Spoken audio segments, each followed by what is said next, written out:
sir মোৰ কথাটো হ'ল যে মৰগীয়া বানচ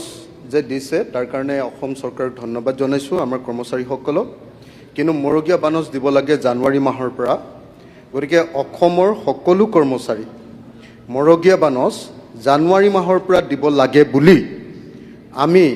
মই আমাৰ ৰাইজৰ দলৰ তৰফৰ পৰা প্ৰস্তাৱ দিছোঁ আৰু মই আশা কৰোঁ যে আমাৰ সকলো বিৰোধী দলেও সাপোৰ্ট আছে না নাই বাৰু বিৰোধী দলৰ সকলোৰে জানুৱাৰী মাহৰ পৰা দিব লাগে আৰু লগতে মই ভাবোঁ যে শাসক দলেও সাপোৰ্ট দিব লাগে প্ৰশ্ন কোৱেশ্চন প্লিজ মোৰ প্ৰশ্নটো হ'ল যে মৰগীয়া বানচ স্যাৰ শেষ কৰি দিম ভোটিং নহয় হয় মৰগীয়া বানচ জানুৱাৰী মাহৰ পৰা দিবৰ কাৰণে কৰ্মচাৰীসকলে বহুত কষ্ট কৰে তেওঁলোকক দিবৰ কাৰণে ব্যৱস্থা ল'ব লাগে আৰু OPS এইটো ফাঁকিবাজি মাৰিছে ইয়াতে যে 1 ফেব্ৰুৱাৰী 2005 আগৰখিনিক দিব আগৰখিনি এনে পায়েই তাৰ কাৰণে আকৌ সাৰ্ভে কৰাৰ দৰকাৰ নাই এইবিলাক মিছা কথা লিখি এনে কাগজখন নষ্ট কৰিছে তো এতিয়া ক্লিয়াৰলি ক'ব লাগে যে অসমত আমাৰ কৰ্মচাৰীসকলৰ কাৰণে OPS পুনৰ আৰম্ভ কৰিব নে নকৰে আমাক NPS নালাগে OPS লাগে কৰিব নে নকৰে অনাৰেবল মিনিষ্টাৰ মাননীয় অধ্যক্ষ মহোদয় বিধানসভাৰ মজিয়াত যেতিয়া আমি তথ্য দিওঁ এই তথ্যবিলাক এই ধৰণে উপলুঙা কৰাটো উচিত নহয় মই অধ্যক্ষ ডাঙৰীয়াৰ জৰিয়তে অনুৰোধ কৰিম যে আমি তথ্য কেতিয়াও ভুল তথ্য নিদিওঁ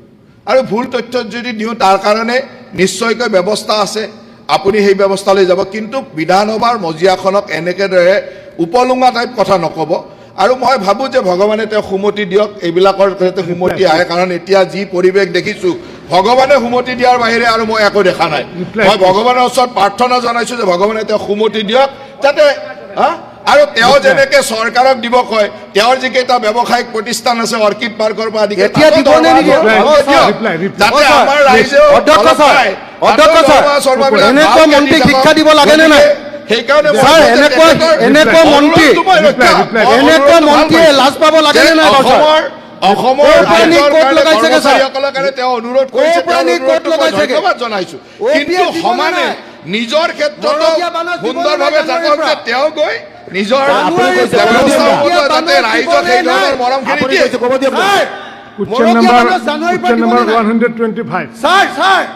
Question number Zakaria Ahmed question কেটা যাব দিও উপস্থাপন করা হয়েছে Zakaria Ahmed